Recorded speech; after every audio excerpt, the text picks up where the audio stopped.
গৃহপ্রবেশ আজকের পর্বে ধারাবাহিকের শুরুতেই দেখা যায় রাস্তায় গাড়ি নিয়ে শুভ ও কমলি সানি ও আদিকে খুঁজতে বেরিয়েছে।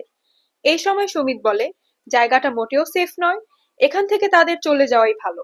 অন্যদিকে বস্তিতে দেখা যায় রিনি মিমিকে বলে নন্দনই এখনো একমাত্র আশার নাম। সে বলে যদি কোনোদিন নন্দন সানির লাশ নিয়ে বস্তিতে ফেরে তখন সবাই কিভাবে পরিস্থিতি সামলাবে। এরপর আবার দেখা যায় শুভ গাড়ি চালাচ্ছে। সে কমলিকে বলে ফোনটা দেখে লোকেশন বলতে বলতে যেতে। ঠিক তখনই পরের দৃশ্যে দেখা যায় আদি ও সানিকে দড়ি দিয়ে চেয়ারের সঙ্গে বেঁধে রাখা হয়েছে। গুন্ডারা হেসে বলে কারেন্টে শক দিলেও বা আগুন লাগলেও কেউ কিছু বলতে পারবে না। এই কথা বলেই তারা নোংরা হাসিতে ফেটে পড়ে।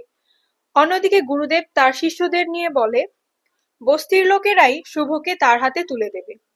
শুভর কপাল সে নিজেই লিখে ফেলেছে। এরপর আবার রাস্তায় দেখা যায় শুভকে খুঁজে না পেয়ে কমলি বারবার শুভদি শুভদি বলে ডাকতে থাকে। ঠিক তখনই তার সঙ্গে আদি ও সানির দেখা হয়। তারা জিজ্ঞেস করে যদি কমলি এখানে থাকে তাহলে শুভ কোথায় গেল। শেষের দিকে দেখা যায় গুন্ডারা শুভর সঙ্গে ভীষণ খারাপ ব্যবহার করে এবং নোংরা কথা বলে হাসাহাসি করে। এই সপ্তাহের বড় চমক আছে শেষ দৃশ্যে।